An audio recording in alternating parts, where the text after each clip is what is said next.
विद्यार्थियों, आपका YouTube channel पे स्वागत है। आज हम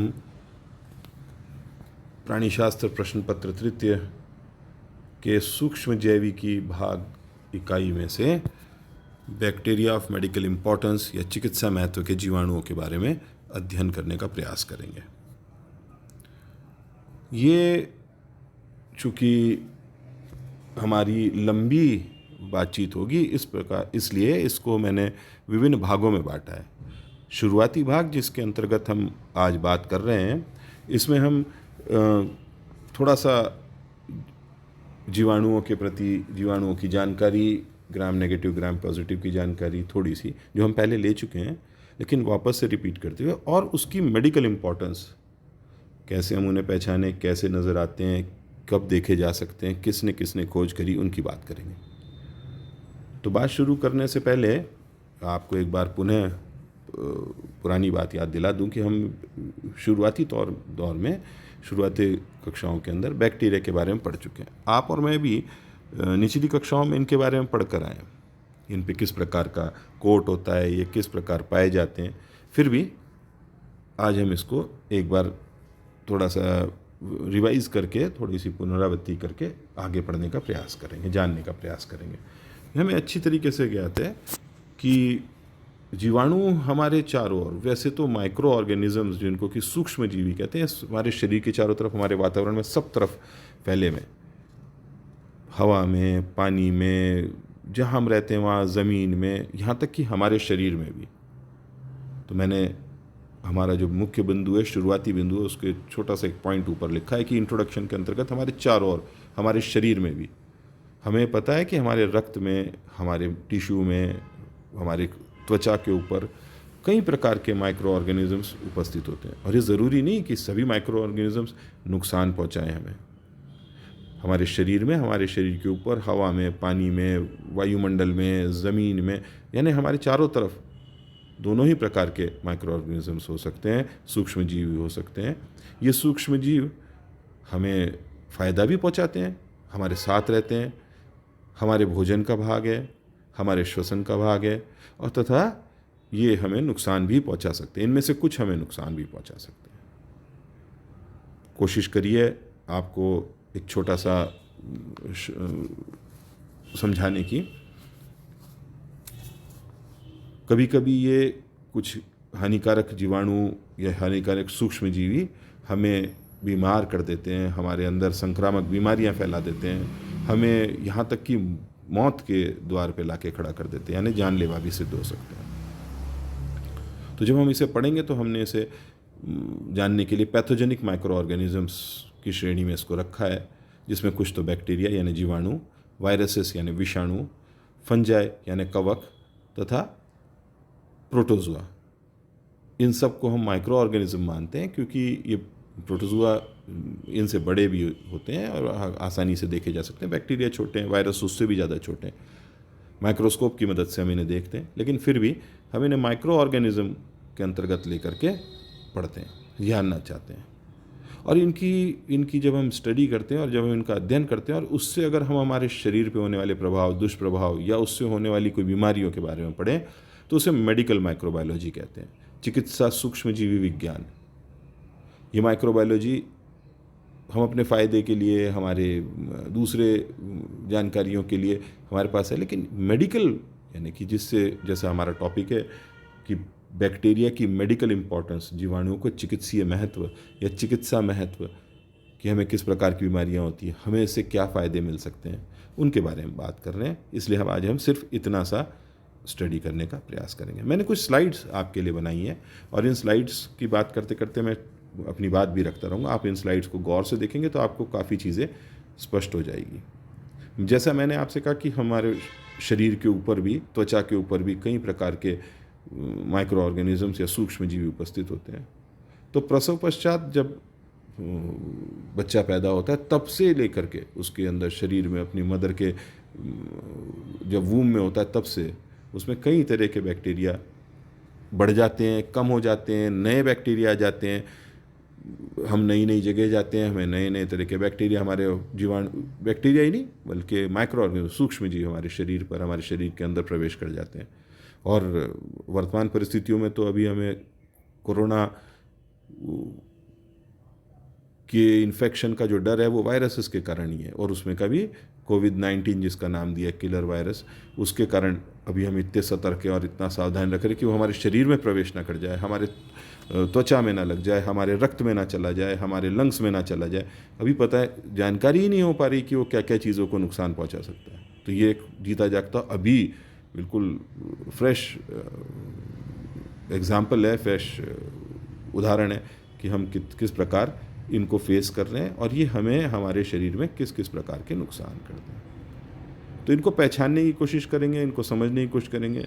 कुछ माइक्रो ऑर्गेनिज्म किसी पर्टिकुलर टेम्परेचर पे, कोई तापमान पे, तभी तो हम कहते हैं कि सर्दियाँ आई तो हमें जुकाम हो जाएगा, गर्मियाँ आई तो हमारे को ये परेशानियाँ होगी, बरसात के मौसम में ये फंगस लगने का डर है खाने की चीज़ों में, हमारे कपड़ों में, हमारे शरीर के कुछ भागों में।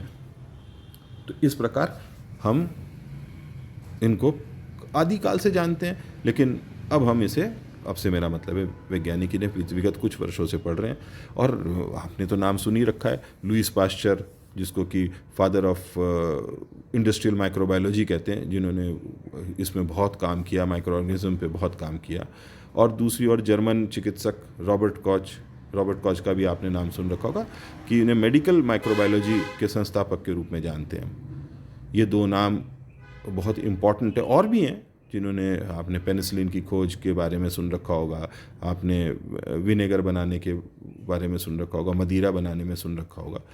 ये सारी बातें हम करेंगे आगे, लेकिन इस समय हम मेडिकल इम्पॉर्टेंस बैक्टीरिया की बात कर रहे हैं। तो जैसे मैंने आपसे कहा कि जैसे ही जन्म होता है, नवजात शिशु के मुख में माइक्रोकोकाई, स्ट्रेप्टोकोकाई जैसे बैक्टीरिया पाए जाते हैं, देखे जा सकते हैं माइक्रोस्कोप के नीचे नेचुरली। 24 घंटे बाद नए बैक्टीरिया उसके शरीर पे वातावरण से लग जाते हैं, हॉस्पिटल की इन्फेक्शंस लग जाती हैं, और उसमें नए बैक्टीरिया दूसरे माँ के शरीर से, बाहर से, त्वचा से, तो उसमें स्ट्रेप्टोकोकाई, जो कि अब तक उसके शरीर में नहीं थे, स्टेफिलोकोकाई, लैक्टोबैसिलाई और एंट्रोकोकाई भी स्थापित हो जाते हैं। इसमें से कुछ फ़ायदे के हैं, कुछ नुकसानदायक है। तो हमारे जितने शरीर के छिद्र हैं उनमें के माध्यम से, त्वचा के माध्यम से, मुख से, नाक से, इनसे ये बैक्टीरिया, ये जीवाणु हमारे शरीर में प्रवेश कर जाते हैं। तो बालक अवस्था में या शिशु अवस्था में या न्यूबॉर्न बेबी की अवस्था से ही ये हमारे शरीर में, जो उस समय उनके शरीर में नहीं होते, उनका नया ये ऊतक में, सब जगह, आंतों में, लसिकाओं में सब उपस्थित पहुंच जाते हैं। कुछ मैंने जैसे पहले कहा हमारे लिए अनिवार्य है, हमारे पास, हमारे शरीर में रहते हैं, हमें फ़ायदा देते हैं, और कुछ उतना फ़ायदा नहीं देते, नुकसान पहुंचाते हैं। तो हम जब बात कर रहे हैं तो हमें ये समझना बहुत आवश्यक है कि ये ऐसे कैसे, विगत कुछ वर्षों में कुछ बीमारियों के बारे में हमने बहुत कुछ जाना है, जिसमें से जैसे सार्स जब बीच में कुछ वर्ष पूर्व फैली थी, हिंदुस्तान में भी थोड़ी से केसेस रिपोर्ट है, लेकिन एशियन कंट्रीज़ में कई जगह बहुत ज़्यादा फैली थी। उसके बाद अभी ये जो कोरोना फैला हुआ है, ये और भी बहुत सारी बीमारियां समय समय पर फैलती रही हैं, और इनके पीछे एक सिस्टम है इनको पढ़ने का। आगे बात करते हैं उनके बारे में। तो क्या है ये सिस्टम? तो हम जब कोई इनके बारे में पढ़ते हैं तो हम इनकी पैथोजेनेसिटी, इन्फेक्शन, एपिडेमियोलॉजी के बारे में पढ़ते हैं, रोगजनकता, संक्रमण और रोग विज्ञान के बारे में पढ़ते हैं। ये सभी रोग पे लागू होता है, चूँकि हमारे शरीर में ये सूक्ष्म जीवी इस प्रकार के हमसे, यानी मानव से संबंधित हैं। दूसरे एनिमल में होने में भी यही प्रोसेस अपनाया जाता है। तो इसकी इस प्रकार पढ़ते हैं कि सबसे पहले हमें देखते हैं कि इसकी पैथोजेनेसिटी क्या है, ये कहाँ से आ रहे हैं, क्यों हो रहे हैं, क्या ये परजीवी है, क्या ये हमारे ऊतक में प्रवेश करता है, क्या ये हमारे ऊतक में जाके नुकसान पहुंचाता है, क्या ये श्वास के माध्यम से आ रहा है, क्या खाने के माध्यम से आ रहा है, क्या ये पानी के माध्यम से आ रहा है, और ये डिजीज़ क्या बना रहा है, किस पे प्रभाव डाल रहा है। तो ये पैथोजन्स हम ढूंढते हैं। इस पैथोजन वो होता है कि भाई कारक, जनक, कारक, रोग जनक क्या, पैथोजन्स का हिंदी में मतलब ये कि रोग जनकता क्यों हो रही, कैसे हो रही है। जैसे अगर हम कोई लें तो कॉलेरा हो गया, किसी को फूड पॉइजनिंग हो गई, तो साइंटिस्ट ये ढूंढते हैं, वैज्ञानिक ढूंढने की कोशिश करते हैं, डॉक्टर ढूंढने की कोशिश करते हैं कि भाई ये तकलीफ हुई कैसे शरीर में, कौन था कारक इसका, कैसे हुआ इसके शरीर में रोगजनक, तो उसका स्टूल की जांच की जाती है, अगर उल्टी है तो उल्टी की जांच की जाती है, रक्त है तो रक्त की जांच की जाती है, और उसमें माइक्रोस्कोपिक और दूसरे केमिकल जांचें, अब तो बहुत अच्छी अच्छी जांचें आती हैं, जांच की जाती है, तो उससे पता लगता है कि साहब इसके अंदर कभी कभी कुछ एंजाइम्स की मात्रा बढ़ जाती है हमारे शरीर में, जो ये जीवाणुओं द्वारा स्त्रावित किए गए ऐसे स्त्रवण की मात्रा बढ़ जाती है, तो हमें पता चलता है, उससे अंदाज़ा लगता है कि ये इन्फेक्शन है। कभी कुछ सिम्टम्स के आधार पे इनको जाना जाता है कि ये क्या कारण है, तो उसके बाद हम उसका जनक यानी उसकी रोग जनक को पहचानने की कोशिश करते हैं। तो मैंने जैसे अभी कहा, कॉलेरा के अंदर विब्रियो कॉलेरी, किसी परजीवी के कारण कोई रोग हुआ है तो उसके वेरुलेंस की किस सीमा पे तक गिनती बढ़ जाएगी शरीर के अंदर, तो उसके कारण बुखार आएगा, उसके कारण कोई और तकलीफ हो सकती है। तो रोग जनकता की सीमा, वेरुलेंस भी इसके अंतर्गत आती है, पैथोजेनिसिटी के अंतर्गत आती है।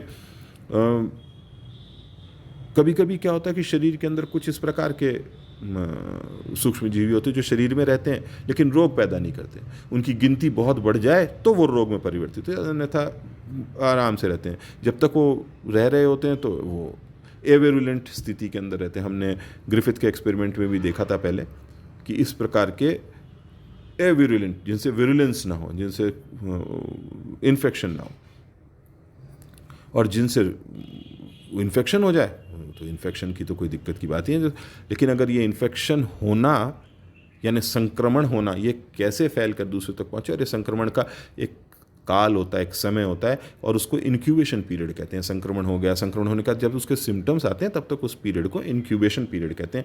ये अक्सर इन सूक्ष्म जीवियों के शरीर के अंदर एक गिनती बढ़ने तक, बड़ी तेज़ी से रक्त के अंदर, ऊतकों में, आंत में, कहीं पे भी, लंग्स के अंदर, उसे इंक्यूबेशन पीरियड कहते हैं। आगे पढ़ेंगे उसके बारे में और जानकारी हम लेंगे।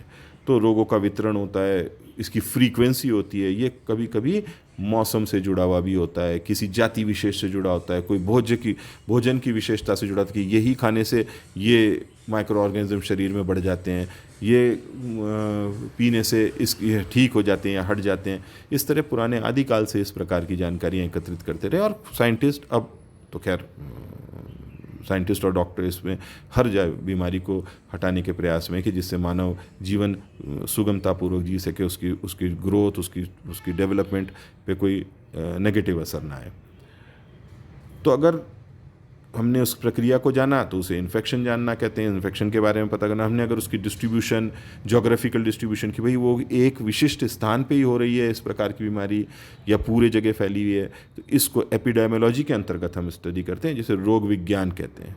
इसमें कई तरह के वैज्ञानिक काम करते हैं, डॉक्टर्स काम करते हैं मिलजुल करके, और उस जीवाणुओं से फैलने वाली बीमारी या होने वाली बीमारियों को बहुत अच्छी तरीके से डेटा बेस्ड स्टडी की जाती है कि क्या ये कोई जाति विशेष में, मानव जाति विशेष में, जानवरों में है, कहाँ से है, कितनी फैली हुई है, इसका प्रसार क्या है, ये कब कब होती है, इसका प्रभाव क्या है। इसे एपिडेमियोलॉजी कहते हैं, यानी रोग विज्ञान कहते हैं।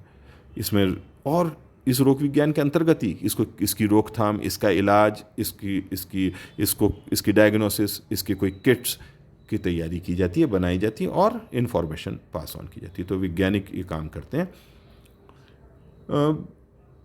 जो ये संक्रामक रोग हो जाते हैं और ये जो फैल जाते हैं, इनके भी अलग अलग नाम दिए गए हैं, जैसे सर्वव्यापी हो कि हर जगह पूरी दुनिया में फैला हो, पेंडेमिक, अभी कोरोना पेंडेमिक के नाम से हम इसे जानते हैं। कभी कभी महामारी के रूप में आता है, जैसे बहुत बड़ी कभी कोई ब्लाइट फैल गई, कोई महामारी फैल गई, कोई चेचक फैल गई, उसे महामारी का रूप दिया जाता है, जिसमें नुकसान भी होता है। कुछ विशेष क्षेत्रों में होती है कहीं कि भाई ये सिर्फ रेगिस्तान में ही होती है, ये सिर्फ पानी वाले क्षेत्रों में ही होती है, ये दलदलीय क्षेत्रों में होती है। ऐसी बीमारियों को और ऐसे शब्द वहाँ के उसके लिए एंडेमिक या विशेष क्षेत्रीय शब्द का प्रयोग किया जाता है। और कभी कभी कुछ बीमारियाँ, कुछ इन्फेक्शन स्पोरेडिक होते हैं। स्पोरेडिक में अचानक, जिसका कोई काल नहीं, समय नहीं होता, और अचानक हो जाते हैं और वो फैलने लग जाते हैं और फिर वापस विलुप्त हो जाते हैं, फिर शांत हो जाते हैं, और वो स्पोरेडिक कहलाते हैं। और छोटी अवधि में फैला हो, कंट्रोल कर लिया जाए, अलग अलग तरीके के, तो इनकी कुछ सिस्टम है लिखने के और बताने के। उसमें WHO एक इम्पॉर्टेंट रोल प्ले करता है, अभी आपने वर्तमान परिस्थितियों में देखा हुआ ही है। तो इस चीज़ में एपिडेमियोलॉजी के अंतर्गत ये सारी चीज़ें, एपिडेमियोलॉजी के अंतर्गत ही क्या बीमारी के कारक, कारण, फैलने, जैसे हमें अब ये मास्क, 2 गज़ की दूरी और हाथ धोना ज़रूरी, तो ये इसके पीछे कारण ही है कि जब ये रिसर्च करी गई, अब जब तक जितनी रिसर्च की उसमें पाया गया कि भाई ये हाथ से फैलता है तो हाथ धोएं, ये हमारे मुख से निकलने वाले द्रव्य से फैलता है तो एक दूसरे से 2 गज़ की दूरी रहें, जिससे वो अगर मान लो छींके, थूके या कोई बात हो तो एक दूसरे के ऊपर थूक ना जाए, द्रव्य ना जाए, जिससे कि वो वहाँ ज़मीन में गिर जाए और वायरस शरीर तक ना पहुँचे। इसलिए हम वो पीपीई किट भी पहन रहे हैं और हम बाकी की सारी चीज़ें सावधानियाँ रख रहे हैं। खैर वो फिर कभी और बात, अभी हम आगे की ओर चलते हैं। तो जीवाणु, विषाणुओं और इनके पहचानने के लिए भी कोई सिस्टम है। जहाँ तक जीवाणुओं का सिस्टम है, जैसे हमने अभी पिछली वाली स्लाइड के अंदर देखा था कि साहब बैक्टीरिया, वायरस, फंजाई, प्रोटोजुआ, तो बैक्टीरिया को, फंजाई को, इनको तो हम नग्न आँख से भी देख सकते हैं, उतनी आसानी से नहीं लेकिन माइक्रोस्कोप की मदद से, तो इन्हें स्टेन भी किया जा सकता है। स्टेन मीन्स अभिरंजित किया जाता है। प्रोटोजुअन्स को भी स्टेन किया जाता है देखने के लिए, रक्त के अंदर, टिश्यू के अंदर, और बहुत सारी टेक्निक्स है। जिसे वायरसेस के लिए हमें बहुत पावरफुल माइक्रोस्कोप्स की ज़रूरत होती है, टेक्निक्स की ज़रूरत होती है, इनके द्वारा स्त्रावित एंजाइम्स और इनके द्वारा शरीर के द्वारा वायरसेस द्वारा तैयार किए गए कोई और, तो ये लगभग न्यूक्लियर लेवल के ऊपर स्टेन किया जाता है और उनको स्टडी किया। खैर उनकी बात हम अभी आगे करेंगे। तो मैं वापस अपनी बात पे चलता हूँ। तो मैंने कुछ आपके सहूलियत के लिए कुछ मानव में होने वाली साधारण बीमारियाँ को एनलिस्ट किया है और अंदर लिखने, इसमें कि तो बहुत थोड़ा सा एग्जाम्पल लेकर के किया है। जैसे जीवाणुओं से होने वाली बीमारियां, जिसे बैक्टीरियल डिजीज़ कहते हैं। मैंने इसका हिंदी रूपांतरण जानबूझ करके नहीं किया, जिससे आप आदत भी डालें शब्दों को जानने की। वायरल डिजीज़ेस, कुछ कॉमन नाम डाले हुए हैं वायरल डिजीज़ के। कुछ फंगल डिजीज़, वायरल यानी विषाणुओं से होने वाली बीमारियां, फंगल यानी कवक से होने वाली बीमारियां, प्रोटोजुअन्स यानी कि प्रोटोजुआ द्वारा होने वाली बीमारियां। हेलमिन्स, ये मैंने इसमें एक नया डाला है जो मैंने आगे नहीं लिखा। हेलमिन्स यानी कृमियों से होने वाली बीमारियां, ये भी माइक्रोस्कोपिक हो सकते हैं, छोटे हो सकते हैं। तो आइए यहाँ पर हम इनकी कुछ बीमारियों के नाम देखते हैं। डायसेंट्री आप बहुत अच्छे से जानते हैं, जिसे पेचिश कहते हैं। छोटे बच्चों में, बड़ों में ये इन्फेक्शन हो जाने के बाद बैक्टीरियल इन्फेक्शन होने के, ये अपॉर्चुनिस्टिक इन्फेक्शंस होते हैं कि हुआ तो किसी और चीज़ से था इन्फेक्शन और उसके अंदर ये बैक्टीरिया, एल्गी कह रहा हूँ, अमीबाइसिस और ये सब चीज़ों के कारण डायसेंट्री में परिवर्तित है। प्लेग आप जानते हैं, है ना, प्लेग, ब्यूबोनिक प्लेग का नाम आपने सुन रखा है। डिप्थेरिया, गलघोटू, जिसके अंदर बच्चों को होती है ये तकलीफ़ कि गले के अंदर, गले की जो श्वास की नली है वो सिकुड़ जाती है, पिचक जाती है और चिपक जाती है इतने म्यूकस के अंदर। कॉलेरा, अभी थोड़ी देर पहले मैंने आपको बताने का प्रयास किया कि ये आंत में होने वाली तकलीफ़ है, जिसके अंदर उल्टियाँ, दस्त हो जाते हैं और मौत भी हो सकती है। टाइफाइड, फिर तपेदिक जिसको कहते हैं, ये मानव में रक्त के अंदर फैल जाता है और ये भी भोजन से फैलता है और भोजन में मल की से इन्फेक्शन इसका होता है। निमोनिया, श्वास, लंग्स की और श्वास की अपर रेस्पिरेटरी ट्रैक की ये बीमारी है, जिसके अंदर बैक्टीरिया, निमोनिया के बैक्टीरिया के कारण ये तकलीफ़ होती है। ये वायरल डिजीज़ेस या विषाणुओं से होने वाली बीमारियों का कुछ मैंने नाम लिख रखे, जैसे कॉमन कोल्ड, इन्फ्लुएंजा, जिसमें हमें जुकाम, सर्दी होती है, 3-4 दिन शरीर पे बुखार आता है, वेरुलेंस होता है और तत्पश्चात हमारे अंदर शरीर में ये वायरस वापस शांत हो जाता है। मम्स, ये भी एक वायरल डिजीज़ है। मीज़ल्स, छोटी छोटी दाने निकल आते हैं शरीर के ऊपर, बच्चों पे ज़्यादातर होता है। वायरल हेपेटाइटिस, ये हेपेटाइटिस का एक प्रकार है जिसमें वायरस के कारण लीवर के अंदर, लीवर की सेल्स को नुकसान पहुंचाता है, वायरस लीवर तक पहुंच जाता है। डेंगू फीवर, ये अभी पिछले साल इसके कारण भारत में काफ़ी तकलीफ हुई। चिकनगुनिया, ये भी एक वायरल डिजीज़ है। चिकन पॉक्स, जिस प्रकार स्मॉल पॉक्स पहले इरेडिकेट कर दी गई, उसी तरह से ये चिकन पॉक्स है। ये चिकन पॉक्स भी एक वायरल डिजीज़ है। पोलियोमाइलाइटिस, आपने कईयों को देखा होगा बहुत छोटे में, जब पोलियो की वैक्सीनेशन नहीं, अब तो पोलियो इरेडिकेट कर दिया गया। तो पोलियो से होने वाली ये एक शीथ, हमारी जो न्यूरल शीथ है, नर्व की जो शीथ है, उसके ऊपर ये वायरस अटैक करता है और हमारी स्पाइनल कॉर्ड के उस कुछ हिस्सों को ख़राब करता है, जिससे हमारे हाथ पैर काम नहीं करते। फंगल डिजीज़ कैंडिडियासिस, ये भी आपने महसूस करी होगी कि मुंह में कुछ विशेष स्थानों पर ये कैंडिडियासिस फैल जाती है। एथलीट फुट, ये पैरों की उंगलियों के बीच में होने वाली या तलवे पे होने वाली तकलीफ़ है, जो खिलाड़ी के उससे निकाले गए कि जूते के अंदर बार बार जूते पहने रहना, मॉइस्चर बरसात के मौसम में, अथवा गीले सॉक्स या गीले चमड़े या गीली उंगलियों के बीच में ये पाया जाता है। कुछ प्रोटोजोअन्स डिजीज़ में लिखी है। मलेरिया आप अच्छी तरीके से जानते हैं, मच्छर इसका वेक्टर है और ये प्लाज्मोडियम नामक प्रोटोजोअन से फैलती है। अमीबाइसिस, अमीबा के कारण हमारे शरीर के अंदर आंतों में घाव हो जाते हैं। अफ्रीकन स्लीपिंग सिकनेस, काला आजार, इनमें से कुछ है। हेल्मिन्स डिजीज़, एस्केराइसिस, फिलेरियासिस, ये भी एस्केरिस से होने वाली बीमारी, एस्केराइसिस है, फिलेरियासिस। जब हम जीवाणुओं की बात करते हैं तो हमें थोड़ी सी जानकारी पूर्व से ही है, लेकिन आप थोड़ी सी जानकारी और क्लियर हो जाए इस बारे में मैंने एक स्लाइड आपके सामने प्रस्तुत करी है। इसके अंदर मैंने ये बतलाया है कि किस प्रकार हम इन जीवाणुओं को दो विशेष कैटेगरी में रखते हैं, एक ग्राम पॉजिटिव, एक ग्राम नेगेटिव। एक ग्राम साइंटिस्ट का नाम है जिन्होंने एक तकनीक बताई कि जिसके द्वारा स्टेनिंग टेक्निक, अभिरंजित करने की तकनीक, कि जिसके द्वारा अगर अभिरंजित किया जाए तो कुछ ग्राम स्टेनिंग जो ले लेते हैं उनको ग्राम पॉजिटिव बैक्टीरिया कहते हैं, जो नहीं लेते ग्राम स्टेन को, ये स्टेन या अभिरंजक ग्राम नामक साइंटिस्ट के नाम पे है, तो जो नहीं ले पाते उनको ग्राम नेगेटिव बैक्टीरिया कहते हैं। इसमें कि इस चार्ट के अंदर दर्शाया गया कि किस प्रकार उन्हें स्टेन किया जाता है, उन्हें एक स्लाइड पे लिया जाता है, फिर उनके ऊपर क्रिस्टल वायलेट सोल्यूशन से उसको स्टेन किया जाता है तो वो बैंगनी गहरे रंग के हो जाते हैं। फिर उनको आयोडीन से ट्रीटमेंट किया जाता है तो वो बैंगनी रंग के हो जाते हैं, और फिर उनको डीकलराइज अल्कोहल की मदद से डीकलराइज किया जाता है। तो जो ग्राम नेगेटिव बैक्टीरिया है जिनके ऊपर, जिनकी मेम्ब्रेन के अंदर ऐसा माना जाता है कि जिनके ऊपर लिपिड की मात्रा कम है, वो डी स्टेन हो जाते हैं अल्कोहल से, और डी स्टेन का मतलब है वो स्टेन हट जाता है इस पे क्रिस्टल वायलेट और आयोडीन ट्रीटमेंट के बाद, डीकलराइजेशन ट्रीटमेंट के बाद। और जिस पे ग्राम पॉजिटिव के ऊपर से ये हटता नहीं, वो नीले के नीले रहते हैं।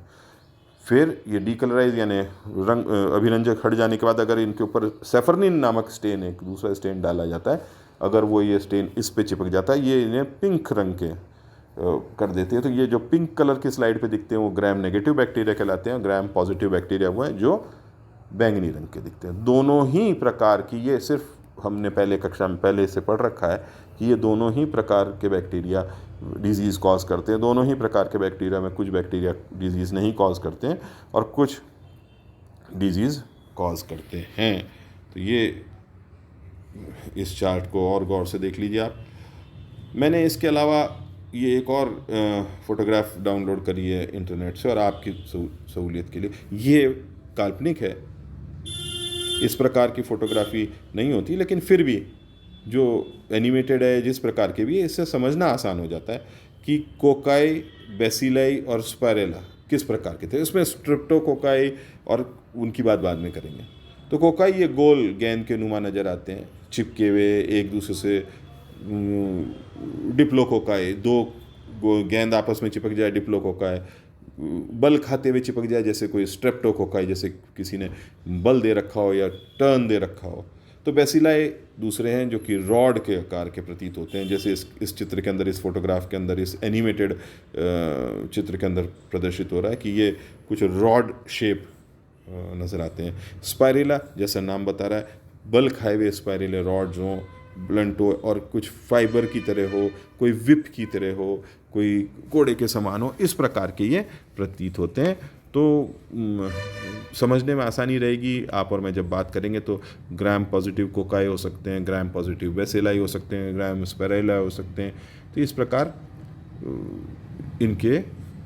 इनको क्लासीफाई करने का, तो ग्राम पॉजिटिव और ग्राम नेगेटिव, पहले तो मैंने आपको उसमें तकनीक बता दी कि भाई किस आधार पे होता है। अब कुछ ऐसे ग्राम पॉजिटिव ग्राम नेगेटिव जीवाणुओं की बात करने जा रहा हूँ जो कि आपको समझने में आसानी रहे। ये सभी रसायन विषमपोषी या कीमो हिट्रोट्रॉफिक प्रकृति के जीवाणु होते हैं। और एक कीमो हिट्रोट्रॉफिक का मतलब समझ रहे हैं आप आराम से, रसायन विषमपोषी जीवाणु हैं ये, ग्राम पॉजिटिव जीवाणु जिसमें सॉरी कोकाई, स्टेफिलोकोकाई, स्ट्रेप्टोकोकाई, इस तरह के इनको नाम दिए जाते हैं। तो कोकाई और बेसिलाई मैंने आपको फोटोग्राफ दिखाई एक, तो उसमें कुछ नाम इसमें नाम दिए हुए हैं। इस कोकाई को भी स्टेफिलोकोकाई और स्ट्रेप्टोकोकाई के आधार पर बांटा जाता है। इनमें भी केमिकल एनालिसिस से पता चला कि कैटालेज पॉजिटिव और कैटालेज एक एंजाइम है नेगेटिव, अभी इसकी बात करेंगे। और कैटालेज पॉजिटिव भी ये कोएगुलेंट आपने नाम सुन रखा होगा, स्कंदन का काम, और स्कंदन तो कोएगुलेज पॉजिटिव और कोएगुलेज नेगेटिव, ये एंजाइम्स की बात हो रही है कि उसके आधार पर, उसके ऊपर जो केमिकल मौजूद है उसके आधार पर इसको कोएगुलेज पॉजिटिव और कोएगुलेज, इस लेफ्ट साइड अगर आप इसको गौर से देखें, मैं इसको लाल उससे इंगित करने का प्रयास करता हूँ जिससे आप इसको समझ सकें। देखते हैं हो सकता हो तो, एक मिनट, शायद ये इसमें नहीं होगा पर हाँ हो जाएगा। ये जो मैं बात कर रहा हूँ इस समय यहाँ पर बात कर रहा हूँ, ये कोएगुलेज पॉजिटिव और ये कोएगुलेज नेगेटिव। इसके बाद ये आप ये तो नीचे तो जहाँ से मैंने चित्र लिया इंटरनेट से, उसने ये नोवाबायोसिन रेजिस्टेंट, ये मेडिकल पॉइंट ऑफ व्यू से एक्सप्लेनेशन है कि किस प्रकार हमारे शरीर के ऊपर काम करेगी, दवाई नहीं करेगी, वो कभी और बात करेंगे, अभी तो ये समझने की बात करिए। तो मैं बात कर रहा था कोकाई की, और कोकाई में से स्टेफिलोकोकाई की जो कि कैटालेज एंजाइम, ये देखिए कैटालेज एंजाइम इसने यहाँ लिख रखा है पॉजिटिव, और इधर स्ट्रेप्टोकोकस की, ये स्टेफिलोकोकाई और स्ट्रेप्टोकोकस जैसे बल खाई हुई चोटी हो किसी चीज़ की, को गेंद नुमा संरचनाओं की, तो ये स्ट्रेप्टोकोकस, और इसमें कैटालेज नेगेटिव दर्शा रहा है। इसमें भी ये बीटा हीमोलिटिक, ये आपको याद होगा अगर आपने पहली इससे पूर्व की कक्षाओं में पढ़ रखा है कि ये बीटा पॉजिटिव बीटा, और इनके बारे में क्लासिफिकेशन के दौरान हमने शायद पढ़ा था कि ये किस प्रकार से इन्होंने इसको नाम दिए कि भाई किस प्रकार ये पॉजिटिव नेगेटिव होते हैं। तो उन्होंने बीटा होते हैं, गामा होते हैं, ये मैं अभी आपको और अच्छी तरीके से अगली स्लाइड में समझा दूंगा, पहले आप समझ लीजिए। ये ब्लड के ऊपर इनको किया जाता है, घोड़े के रक्त से एक मीडिया तैयार किया जाता है, मीडिया मतलब जिसके ऊपर इनको रखा जाए, इनको पोषित किया जाए। तो ये वहाँ स्लाइड के ऊपर देखे जा सकते हैं। तो बीटा हीमोलिटिक्स हैं, गामा हैं, अल्फ़ा है, और इसमें से ये देखने पे पाया गया कि इसमें से कुछ जो नॉर्मल डिजीज़ पैदा करते हैं, कुछ ज़्यादा करते हैं, कुछ कम करते हैं, कुछ हमारे फीकल मैटर में यानी कि अपशिष्ट में उपस्थित होते हैं। तो उस आधार पे इनको फिर 3 में बांटा गया। ये स्ट्रेप्टोकोकस की बात कर रहा हूँ मैं यहाँ पर, फिर 3 में बांटा गया। एक ये जिसमें बीटा हीमोलाइटिक, जैसा नाम बता रहा है, हीमोलाइटिक मीन्स रक्त को तोड़ता है, रक्त की कोशिकाओं को तोड़ता है। ये दूसरा ये गामा, ये अल्फ़ा हीमोलाइटिक, ये अल्फ़ा हीमोलाइटिक ग्रीन कलर का भी होता है ना। तो विरिडिन भी इसको नाम दिया जाता है, और ये स्किन के ऊपर भी पाया जाता है। और आपने कभी कभी देखा होगा किसी इन्फेक्शन के दौरान, किसी चोट के दौरान कभी कभी स्किन ग्रीनिश हो जाती है, ये उस इन्फेक्शन में, उस बैक्टीरियल इन्फेक्शन का होता है। कोकाई की बात यहाँ पर ये बेसिलाई की बात है। अगर मैंने पिछले वाले चित्र में आपने देखा हो तो बेसिलाई थोड़े लंबे रॉड शेप होते हैं, इन्हें रॉड शेप कहते हैं। तो ये कॉर्नी बैक्टीरिया, क्लोस्ट्रीडियम, लिस्ट्रिया, बेसिलस, ये सब चीज़ें इसके अंतर्गत आती हैं। और ये आप जानते हैं क्लोस्ट्रीडियम और लैक्टोबैसिलाई, ये सब चीज़ों का आप बहुत अच्छे तरीके से जानते हैं। खैर, फिर भी ये ग्राम पॉजिटिव की एक छोटी सी रूपरेखा है। मैंने इसी प्रकार ग्राम नेगेटिव बैक्टीरिया के भी एक चार्ट बना रखा है, आइए उसको देखते हैं।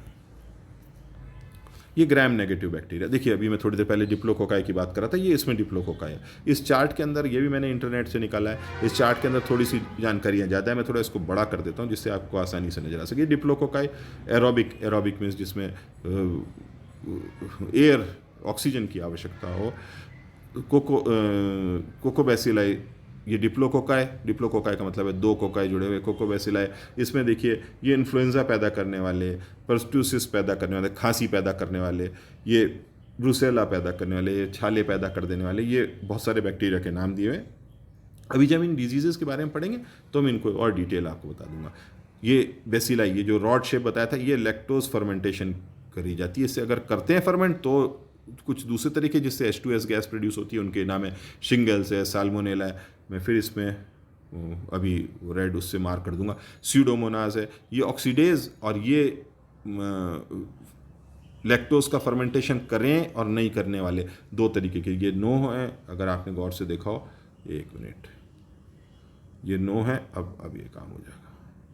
ये यहाँ पर नो लिखा हुआ है, ये लैक्टोज का फर्मेंटेशन नहीं करते हैं। अगर ऐसा मीडियम तैयार करें जिसमें लैक्टोज मिलाया हुआ है, और इसमें ये येस वाले हैं जो कि लैक्टोज के फर्मेंटेशन करते हैं, और स्लो और फास्ट में भी बांट दिया। ये इकोलाई हमारे शरीर के अंदर रहता है, ये एंटेरोबैक्टर हमारे, ये सब सारे इसमें से है।